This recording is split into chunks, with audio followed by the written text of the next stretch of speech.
permanece. Promesas, circunstancias, condiciones. Serie Jesucristo y el discipulado.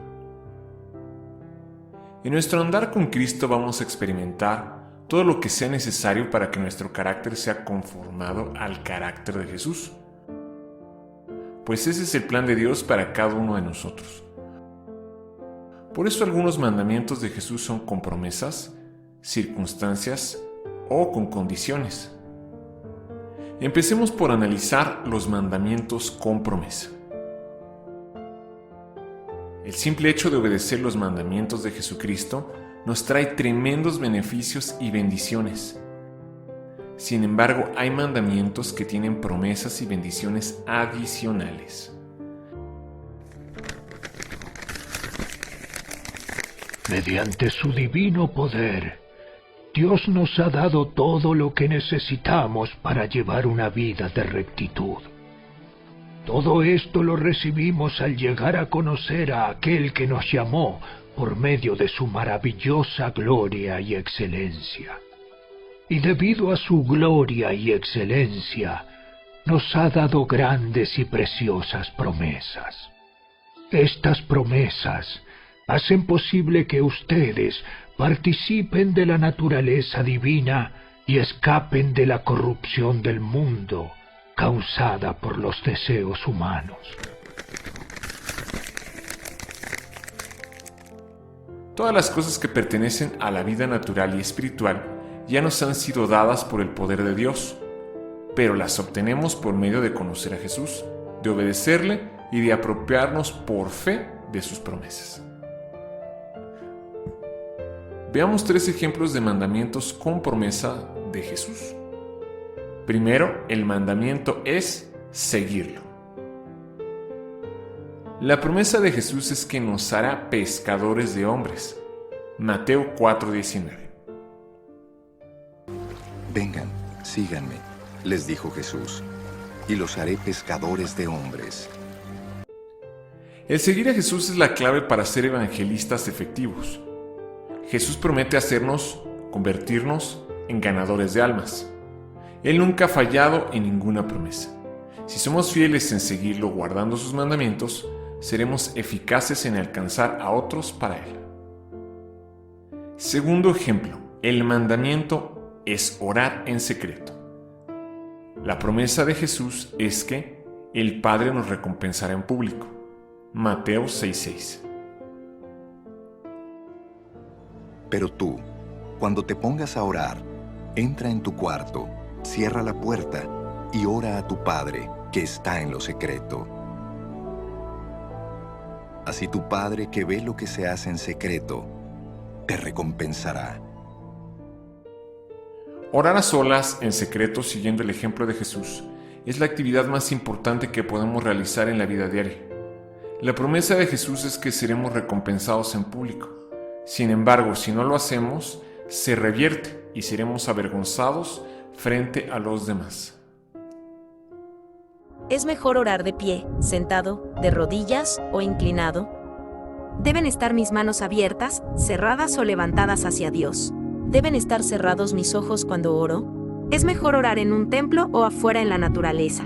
Debo orar por la mañana cuando me levanto o por la noche antes de ir a la cama. ¿Hay ciertas palabras que necesito decir en mi oración? ¿Cómo comienzo mi oración?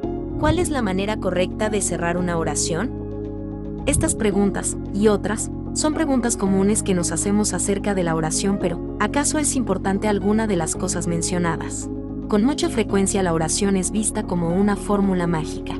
Algunos creen que si tú no dices exactamente las cosas correctas, u oras en la posición correcta, Dios no escuchará ni responderá nuestra oración.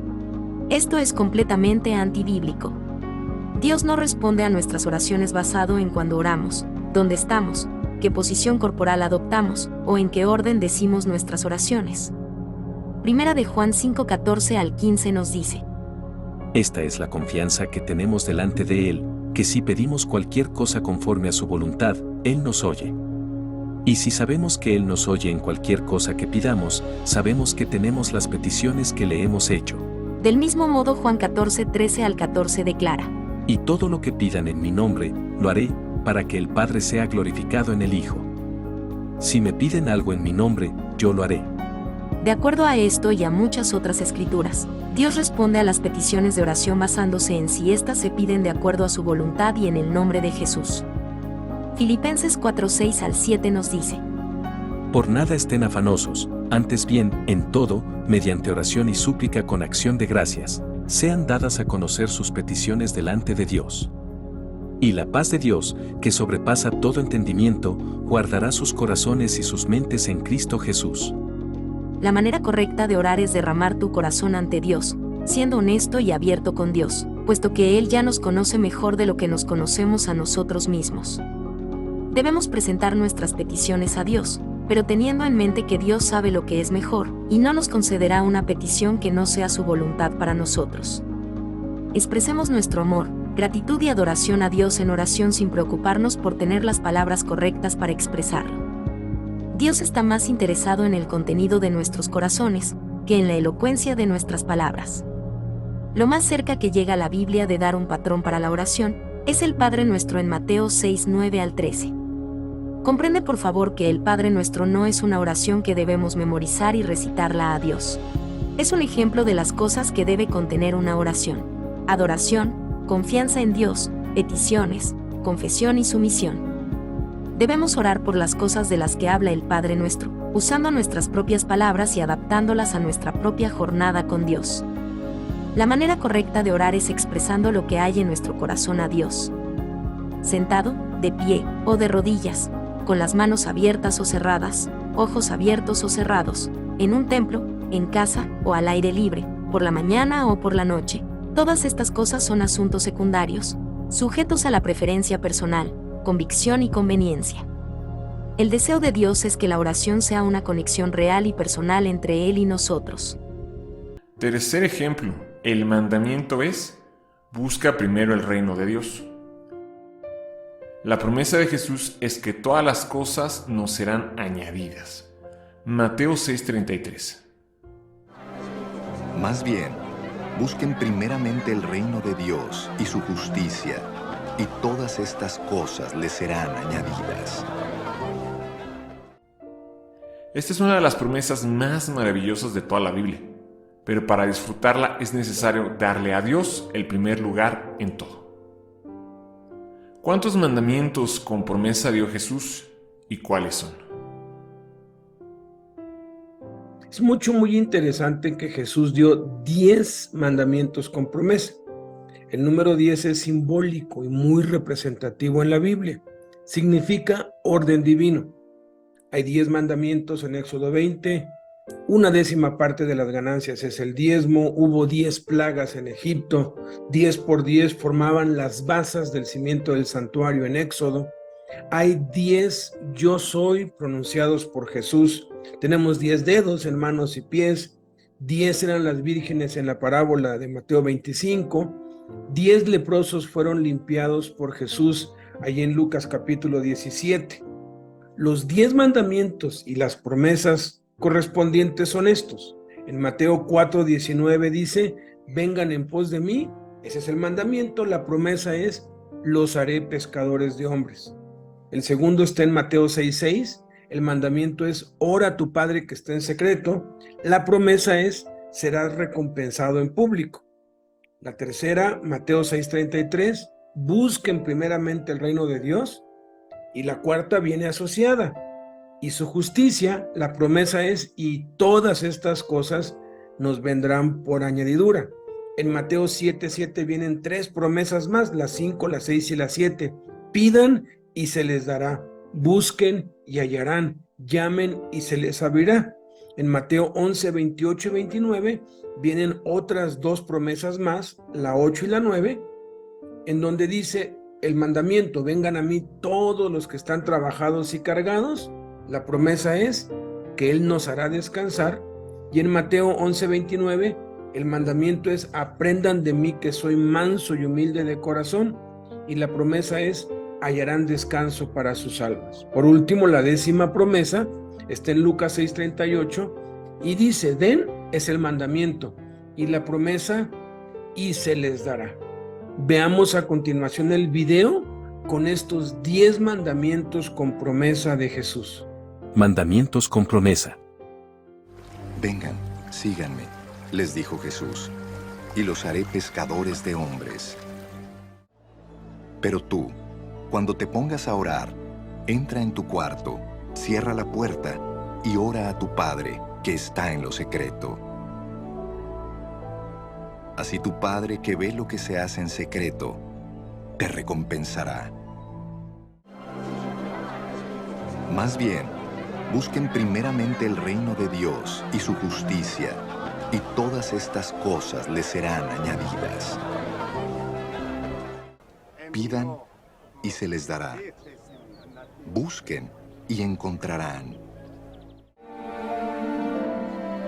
Vengan a mí todos ustedes que están cansados y agobiados, y yo les daré descanso. Carguen con mi yugo y aprendan de mí, pues yo soy apacible y humilde de corazón, y encontrarán descanso para su alma. Den, y se les dará. Se les echará en el regazo una medida llena, apretada, sacudida y desbordante. Porque con la medida que midan a otros, se les medirá a ustedes. Analicemos ahora los mandamientos circunstanciales. Las circunstancias son situaciones específicas que nos pueden suceder. Por eso debemos saber qué hacer si algo de esto nos llega a pasar. Primer ejemplo, el mandamiento es llevar la carga por 2 millas. La circunstancia que enseña Jesús es cuando nos obliguen a llevar carga por 1 milla. Mateo 5:41. Si alguien te obliga a llevarle la carga 1 kilómetro, llévasela 2. Cuando hacemos algo por obligación, perdemos cualquier recompensa que pudiéramos recibir de parte de Dios. El que trabaja de buena voluntad como para Dios y no para el hombre, recibirá el bien de parte de Dios. Si nos obligan a hacer algo, no perdamos la oportunidad de obtener recompensa de parte de Dios al hacer el doble. Segundo ejemplo, el mandamiento es: déjale también la capa. La circunstancia que enseña Jesús es para cuando nos pongan a pleito y nos quieran quitar la túnica. Mateo 5:40. Si alguien te pone pleito para quitarte la camisa, déjale también la capa. Esto es el contexto de un pleito o demanda judicial, justa o injusta. Es mejor un mal arreglo que un buen pleito. El mandato de Jesús implica que es mejor pagar de más que perderlo todo en un juicio. Si se ha seguido el patrón bíblico para la reconciliación y la parte ofensora aún permanece en su error, en algunas instancias el demandar puede ser la acción más apropiada. Esto solo puede hacerse después de orar mucho por sabiduría y de consultar con una guía espiritual. Todo el contexto de 1 Corintios 6 del 1 al 6 trata sobre las disputas en la iglesia, pero Pablo se refiere al sistema de justicia cuando habla de los juicios concernientes a cosas que pertenecen a esta vida. Pablo explica que para las cuestiones referentes a esta vida y que están fuera de la iglesia, existen los sistemas jurídicos. Luego nos dice que los problemas de la iglesia no deben ser llevados a las cortes, sino que deben ser juzgados dentro de la iglesia. Hechos capítulos 21 y 22 narran cómo Pablo fue arrestado y acusado equivocadamente de algo que no hizo. El comandante ordenó que llevaran a Pablo al cuartel, diciendo que debía ser sometido a azotes para saber la razón por qué la gente gritaban contra él de aquella manera. Cuando lo estiraron con correas, Pablo dijo al centurión que estaba allí: ¿les es lícito azotar a un ciudadano romano sin haberle hecho juicio? Pablo usó la ley romana y su ciudadanía para protegerse a sí mismo. No hay nada de malo con usar el sistema jurídico, con tal que se haga con un motivo justo y un corazón puro. 1 Corintios 6:7 declara: Así que, en efecto, es ya un fallo entre ustedes el hecho de que tengan litigios entre sí. ¿Por qué no sufren mejor la injusticia? ¿Por qué no ser mejor defraudados? La cuestión por la que Pablo se preocupa más aquí es por el testimonio del creyente. Sería mucho mejor para nosotros el dejar que se aprovechen o aun que abusen de nosotros, que el empujar a una persona aún más lejos de Cristo, al llevarlo ante la justicia. Tercer ejemplo. El mandamiento es volver la mejilla izquierda. La circunstancia que establece Jesús es para cuando nos hieran en la mejilla derecha. Mateo 5:39. Pero yo les digo, no resistan al que les haga mal. Si alguien te da una bofetada en la mejilla derecha, vuélvele también la otra. ¿Qué significa verdaderamente poner la otra mejilla? Este es uno de los mandamientos más mal interpretados de Jesús. Para muchos, significa que debemos dejar que nos pisoteen y hagan con nosotros todo lo que quieran y abusen de nosotros, y que no debemos protestar ni quejarnos, sino dejar que pasen por encima de nosotros cuantas veces quieran. Pero eso no es lo que significa. Siempre que analizamos la Escritura, debemos que entender que hay al menos 3 significados. El primero es el literal, que tiene que ver con los usos y costumbres y la cultura de la época. El segundo es el contextual, que tiene que ver con el contexto del mensaje en el que se está dando el mandamiento. Y el tercero es el simbólico o el espiritual, que es el que tiene que ver con nuestro tiempo actual y cómo debemos aplicarlo. Analicemos los 3 significados, comenzando por el literal. En los tiempos de Jesús era lo más común que los amos abofetearan a sus esclavos, los oficiales del ejército a sus soldados y los nobles a los de estrato inferior. Siempre abofeteaban a sus inferiores con el anverso de la mano derecha. Entonces, la bofetada, cuando tú abofeteas a alguien con la mano derecha y con el anverso, siempre llega en la mejilla derecha. Por eso Jesús dice, si te hieren la mejilla derecha, nunca y bajo ninguna circunstancia usarían la mano izquierda, ni tampoco usarían la palma de su mano derecha, pues eso era considerado una abominación y un desprestigio socialmente hablando. Nadie usaba pues la palma de la mano. Era un gesto de humillación para el que lo hacía, pues estaba usando una parte noble de su cuerpo para algo vil. Por eso utilizaban el anverso de la mano. Lo normal era que el amo, en el caso de los esclavos, abofeteara al esclavo tantas veces como le fuera posible, hasta que el amo se cansara de hacerlo, si es que el esclavo, por el terror a ser ejecutado, se quedaba parado en la misma posición, siendo abofeteado una y otra vez. Si el esclavo se agachaba, esquivaba o se alejaba, por lo general era asesinado, ejecutado en el acto. El mandamiento de Jesús de presentar la mejilla izquierda al ser abofeteados es un mandamiento muy ingenioso y muy acertado, debido a que, como los amos, los oficiales y los nobles solo usaban el anverso de la mano para abofetear, ¿cómo podrían seguir abofeteando a su inferior con la mano derecha al tener frente a ellos una persona que les está presentando la otra mejilla? O sea, no se puede, no pueden hacerlo, tendrían que hacer alguna maroma, alguna pirueta, y ya no habría fuerzas. Por más que lo intenten, no puedes abofetear a alguien con el anverso en la otra mejilla. Eso produciría 2 cosas: que los superiores, entre comillas, resalto, se sintieran avergonzados, no solo porque no podían seguir abofeteando al súbdito, sino también porque el súbdito les estaba mostrando que podían seguir haciéndolo, pero no les era posible por sus restricciones sociales. Eso supondría además una escena cómica y muy incómoda, de modo que no le quedaría otra opción al superior más que el de despedir al súbdito, y con eso se minimizaba el daño y la humillación.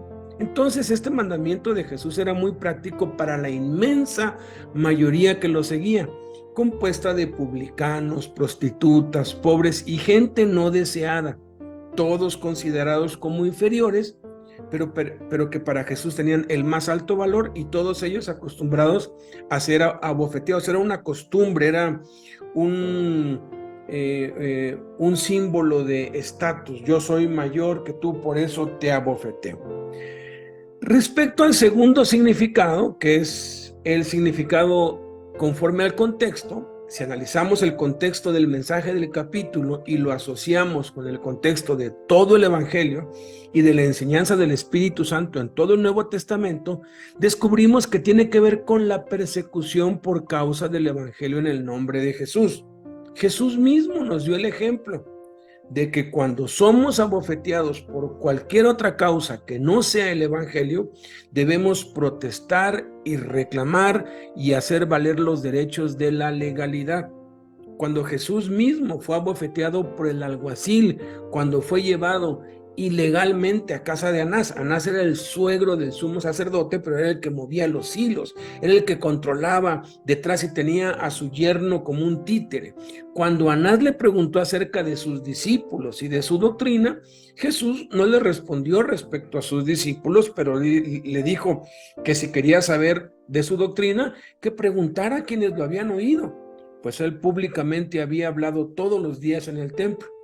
Eso provocó que Anás consintiera o tal vez ordenara que uno de los alguaciles lo abofeteara.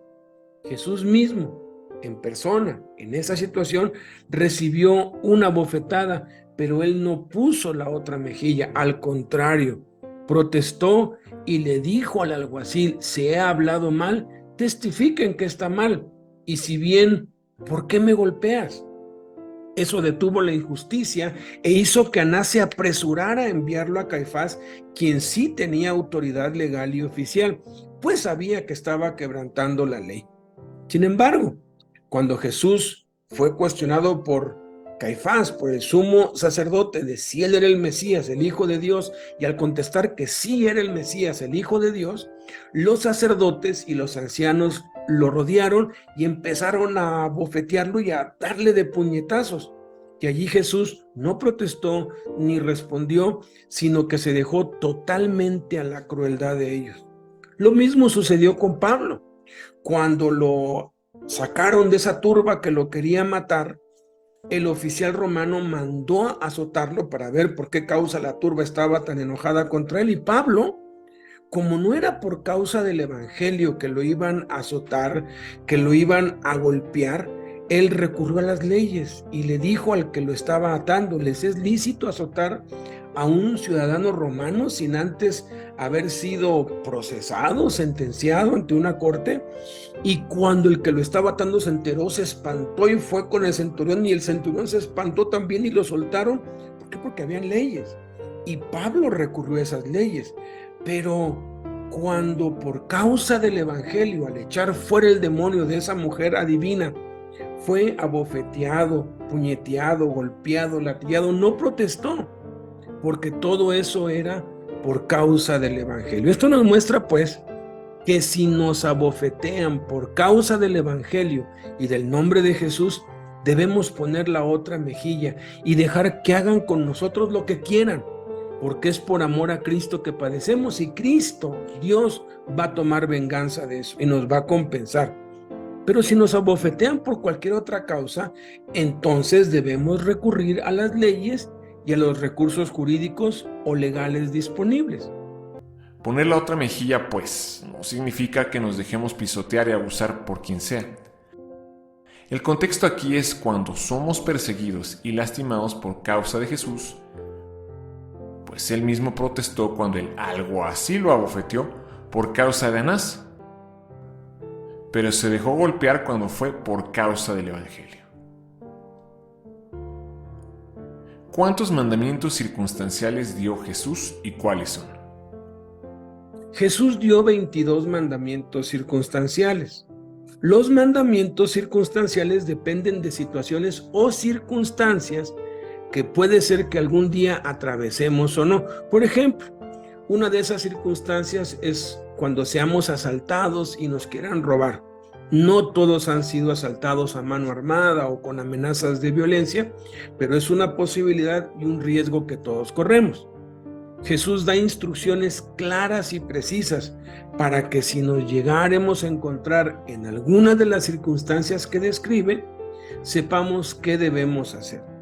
hay dos mandamientos específicos que no han sido plenamente entendidos y que se han malinterpretado por siglos. El primero es: el que quiera ponerte a pleito y quitarte la túnica, déjale también la capa. El segundo: al que te obligue a llevar carga por 1 milla, ve con él 2.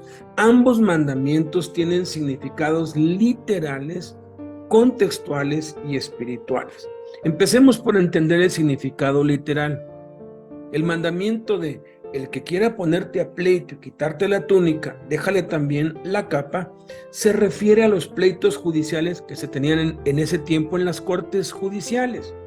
Cuando alguna persona pobre no podía pagar una deuda, era llevado ante los ancianos o los jueces y lo sentenciaban a entregar su túnica al prestamista, que por lo general era lo único que tenía. Es importante entender que en los tiempos de Jesús los pobres usaban la capa como ropa interior cuando lavaban su túnica, y también la usaban para cubrirse cuando dormían o como almohada. En este caso, al entregar su túnica, obviamente tenía que cubrirse el cuerpo con la capa, pues de otro modo quedaba desnudo. ¿Por qué manda Jesús que entregue también la capa el que es llevado ante el juez y tenga que entregar la túnica? ¿No es algo demasiado vergonzoso? Porque de obedecer este mandamiento, el acusado quedaría desnudo delante de todos en el tribunal. Sin embargo, Jesús da esta orden, que es una genialidad, por cierto, porque conoce el contexto y la cultura de la época y sabe que es muy vergonzoso para los judíos ver la desnudez de cualquiera, y sobre todo en una corte judicial, que además es ilegal dejar a alguien en completa desnudez. Al obedecer este mandamiento, el acusado entregar su capa al prestamista quedaría desnudo delante de todos. En el judaísmo, ver la desnudez de otra persona era un tabú, una vergüenza enorme.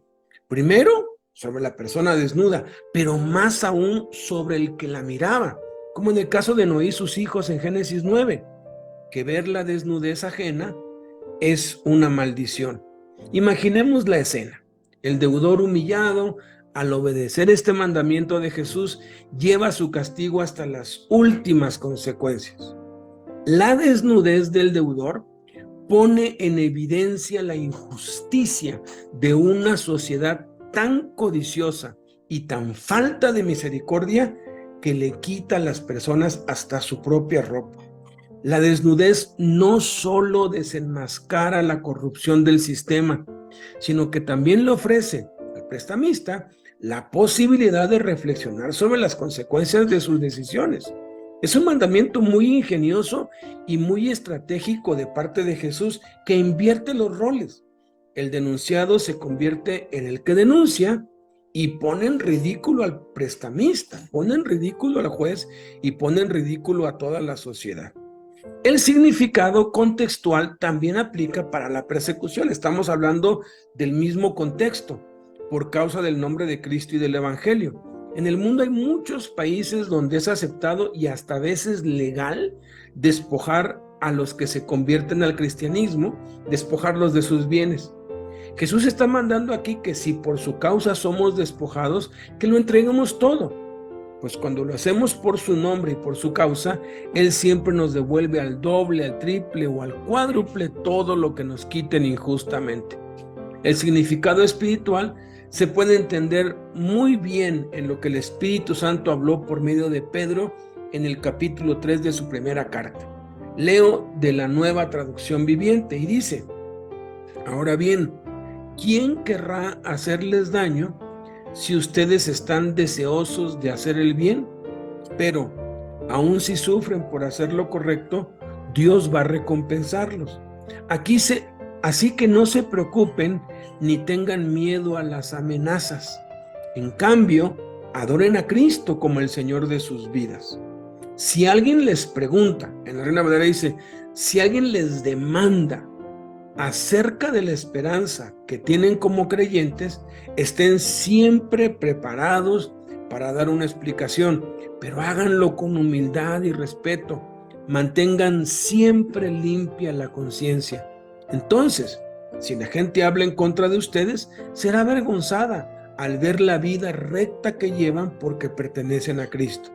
Recuerden que es mejor sufrir por hacer el bien, si eso es lo que Dios quiere, que sufrir por hacer el mal. Veamos el video con los 22 mandamientos circunstanciales que mandó guardar Jesús. Mandamientos circunstanciales. Por lo tanto, si estás presentando tu ofrenda en el altar y allí recuerdas que tu hermano tiene algo contra ti, deja tu ofrenda allí delante del altar. Ve primero y reconcíliate con tu hermano. Luego vuelve y presenta tu ofrenda. Deja tu ofrenda allí delante del altar. Ve primero y reconcíliate con tu hermano. Luego vuelve y presenta tu ofrenda. Dichosos serán ustedes cuando por mi causa la gente los insulte, los persiga y levante contra ustedes toda clase de calumnias. Alégrense y llénense de júbilo, porque les espera una gran recompensa en el cielo.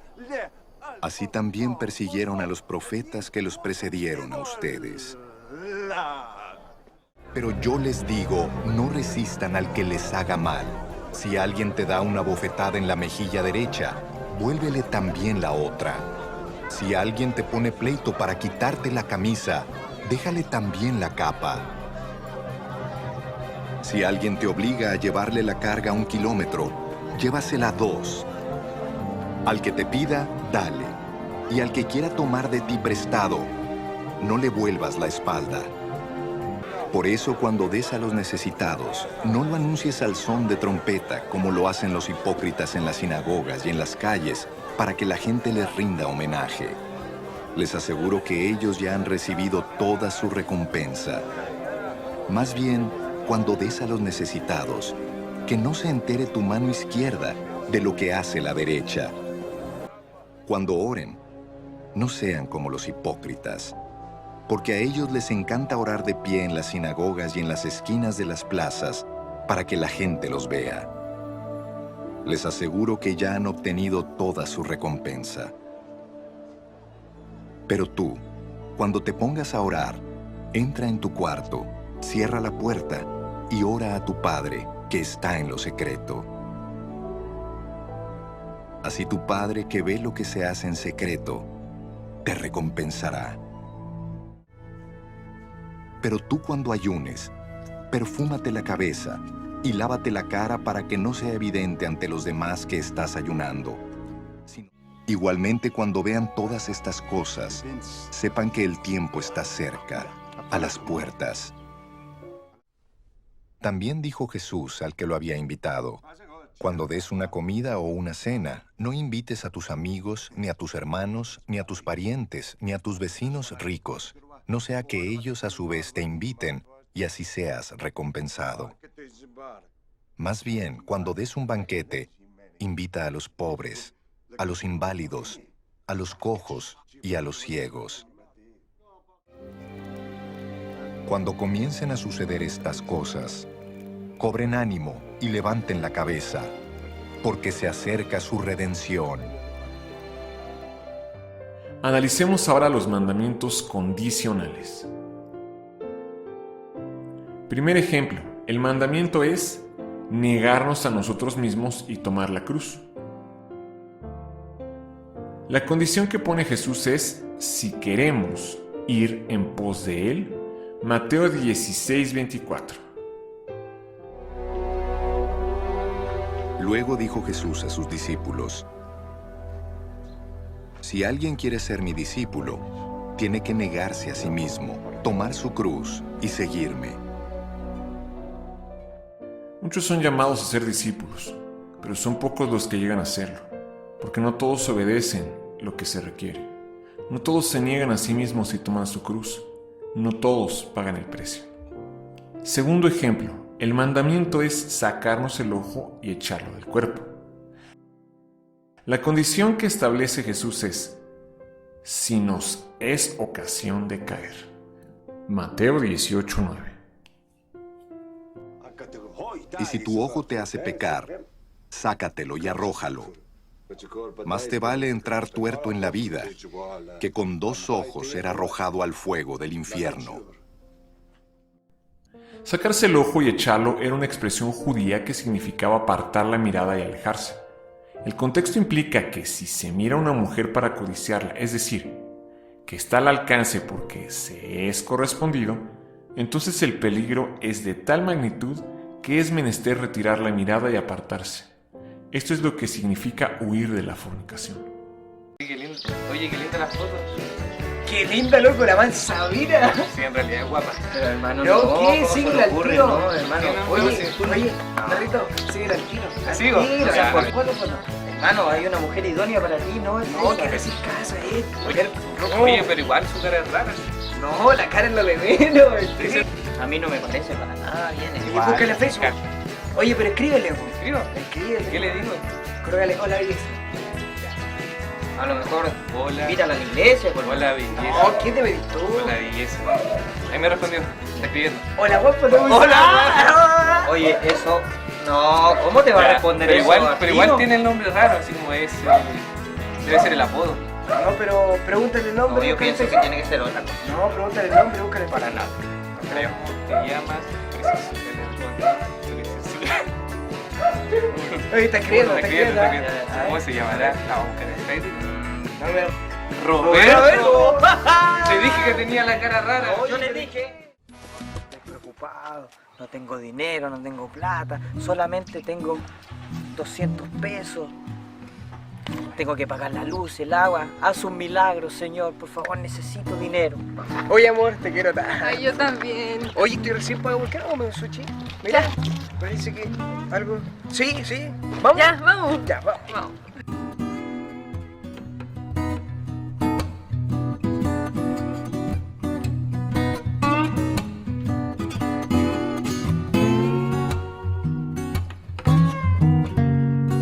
Oye, hermano, ¿qué estáis haciendo? ¿Se le cayó la billetera al joven? No, nada, hermano, si yo me lo encontré Oye, aquí. pero si yo vi, se le cayó recién al joven. A lo mejor va a No, necesitar la hermano, plata. para nada, yo estaba pidiendo un milagro y Dios me dio Pero ese Dios no milagro. actúa así. Ay, Hermano, yo no voy a ser hermano. cómplice de esto. Pero, hermano, tranquilo. No, hermano, ¿cómo? Vamos 50-50. Un milagro. Un milagro del Señor. Es un milagro. Vamos. Nunca olvides que Dios siempre te está mirando. La Escritura dice que si tu ojo te es ocasión de caer, sácalo y échalo de ti.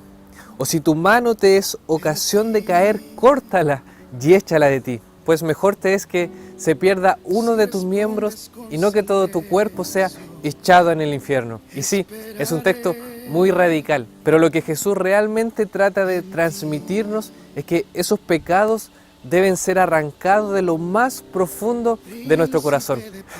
De lo contrario, seríamos todos tuertos y en este mundo a nadie le quedarían manos. Recuerda que hubo alguien que no solo dio sus ojos o sus manos por ti, sino que entregó su propia vida para que fueras liberado de las consecuencias de tus malos actos y así alcanzaras vida eterna.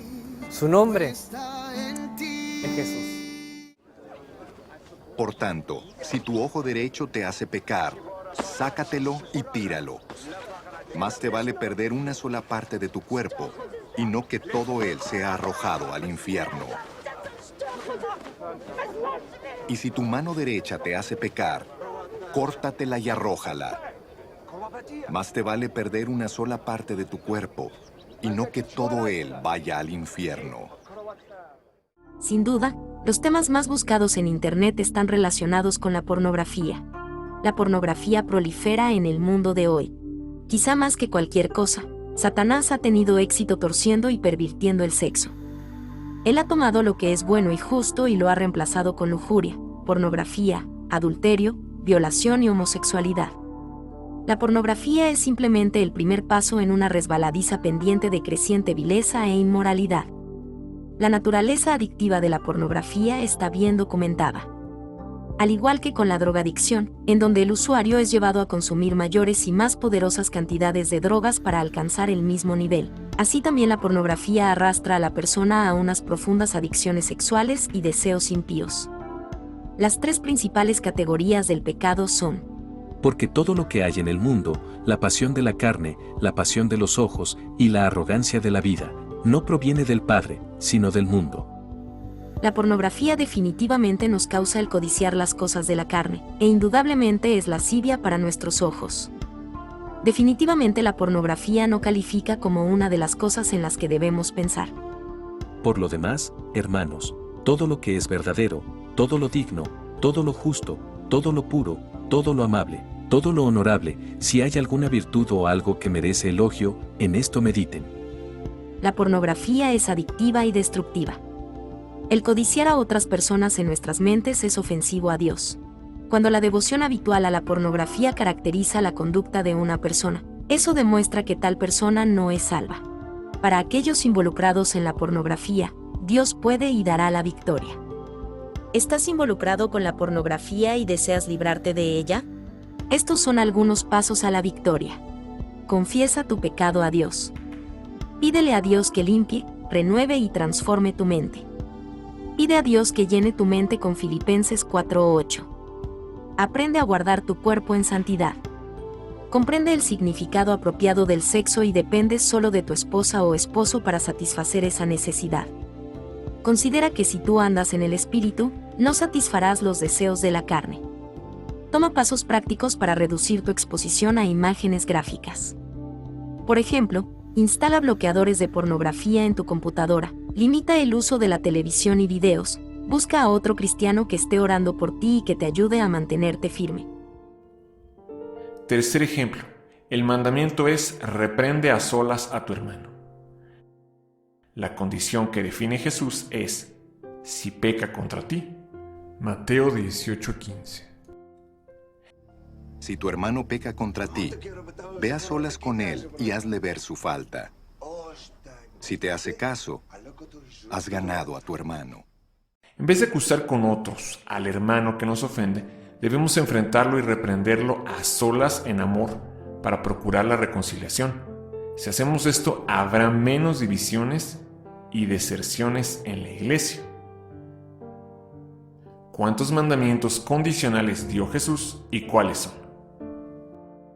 Jesús dio 12 mandamientos condicionales. El número 12 es también simbólico, habla del gobierno, habla del dominio. 12 apóstoles, 12 meses, 12 tribus. 12 tiene que ver con el gobierno. Un mandamiento condicional es aquel que depende de una condición del tipo sí, entonces, ¿no? Y vean, les voy a leer los 12 mandamientos y las condiciones. El primero, sácate el ojo derecho si te es ocasión de caer. Segundo, echa de ti tu ojo derecho si te es ocasión de caer. Tercero, córtate la mano derecha si te es ocasión de caer. Cuarto, echa de ti tu mano derecha si te es ocasión de caer. Quinto, corta tu pie si te es ocasión de caer. Y sexto, echa de ti tu pie derecho. Fíjense, 6 veces la misma condición si te es ocasión de caer. Luego, del 7 al 10, reprende a solas a tu hermano si peca contra ti. Octavo, toma contigo 1 o 2 testigos si no se arrepiente. Noveno, dilo a la iglesia si no hizo caso con los 2 testigos. Décimo, tenlo por gentil y publicano si no hizo caso a la iglesia. Onceavo, niégate a ti mismo si quieres venir en pos de Jesús. Doceavo, toma tu cruz si quieres venir en pos de Jesús. Es interesante que la mitad de estos mandamientos tienen que ver con las ocasiones de caer. Una tercera parte con nuestras relaciones personales y 2 referentes a venir en pos de Jesús. Uno de los mandamientos más mal entendidos y el de los menos practicados de Jesús es: si tu ojo derecho te es ocasión de caer, sácalo y échalo de ti, porque todos pues piensan que pues es una broma, porque ¿cómo es posible que nos vamos a sacar el ojo? Si todos los que pecamos con el ojo nos lo sacáramos, el mundo estaríamos ciegos. Para entenderlo, debemos conocer el contexto cultural de los usos y costumbres del tiempo de Jesús para poder aplicarlo ahora en nuestro tiempo. Sacarse el ojo era una expresión que se decía a los niños cuando los padres no querían que vieran algo. Literalmente significaba voltea a ver a otro lado o tápate ambos ojos. Echar de sí el ojo significaba irse de la escena, salir del lugar donde no queremos que los niños vean algo. Entonces, decirle a un niño, saca tu hoja y échalo de ti, significaba voltea a ver otro lado y vete de acá, vete para otro lado. En el versículo anterior Jesús había dicho, cualquiera que mira a una mujer para codiciarla, ya cometió adulterio con ella en su corazón. Y luego manda este mandamiento. Por tanto, si tu ojo derecho te es ocasión de caer, sácalo y échalo de ti. No dice, el que mira a una mujer ya cometió adulterio, sino el que mira para codiciarla. Lo que implica que la mujer está a su alcance físico y es correspondido. Porque si la codicia es porque está disponible, como Eva, que vio que el árbol era codiciable y alargó su mano y tomó del fruto. Esto es algo muy delicado. Y si todos los cristianos obedeciéramos este mandamiento de Jesús, se evitarían muchos adulterios, fornicaciones y escándalos sexuales, de lo que está repleta la iglesia. Porque implica que si un hombre mira a una mujer inapropiadamente o una mujer mira a un hombre inapropiadamente y es correspondida, entonces debe dejar de mirar e irse físicamente de ese lugar. Debe obedecer este mandamiento. Quita tu ojo, saca tu ojo y échalo de ti. Si se repite el episodio, Jesús añade, si tu mano te es ocasión de caer, córtala y échala de ti, lo que era un dicho entre mercaderes. Corta tu mano significaba, ya no vayas a tal o cual lugar a vender, allí no es negocio, o no puedes vender ahí, ya hay alguien más vendiendo, entonces córtate la mano, ¿no? Y echa de ti tu mano significaba cambia de giro. Si vendes maíz o vendes trigo, pues ahora vende aceite, ¿no? O vete a vender a otro pueblo o ciudad, o sea, cámbiate, múdate. Entonces, si se repite el episodio de las miradas inapropiadas, lo que se debe hacer es evitar a toda costa que se repita, dejando el trabajo o cambiándose de área en el trabajo, dejando la iglesia, incluso si pasó allí, que es donde tantas fornicaciones y adulterios pasan, mudándose de vecindario o tomando medidas para evitar a toda costa volver a encontrarse con esa persona. Por no obedecer estos sencillos mandamientos condicionales de Jesús, la iglesia está llena de escándalos sexuales, de adulterios, fornicaciones y embarazos no deseados, y en los hogares abundan el incesto y los abusos sexuales. Esto es a lo que se refirió el Espíritu Santo cuando dijo, huyan de la fornicación. Cualquier otro pecado que el hombre comete está fuera del cuerpo, mas el que fornica contra su propio cuerpo peca. Veamos, para terminar, el video de los mandamientos condicionales de Jesús. Mandamientos condicionales. Por tanto, si tu ojo derecho te hace pecar, sácatelo y tíralo. Más te vale perder una sola parte de tu cuerpo y no que todo él sea arrojado al infierno. Y si tu mano derecha te hace pecar, córtatela y arrójala. Más te vale perder una sola parte de tu cuerpo y no que todo él vaya al infierno. Si tu hermano peca contra ti, ve a solas con él y hazle ver su falta. Si te hace caso, has ganado a tu hermano. Pero si no, lleva contigo a uno o dos más, para que todo asunto se resuelva mediante el testimonio de 2 o 3 testigos. Si se niega a hacerles caso a ellos, díselo a la iglesia. Y si incluso la iglesia no le hace caso, trátalo como si fuera un incrédulo o un renegado. Si tu mano o tu pie te hace pecar, córtatelo y arrójalo. Más te vale entrar en la vida manco o cojo que ser arrojado al fuego eterno con tus 2 manos y tus 2 pies. Luego dijo Jesús a sus discípulos, si alguien quiere ser mi discípulo, tiene que negarse a sí mismo, tomar su cruz y seguirme.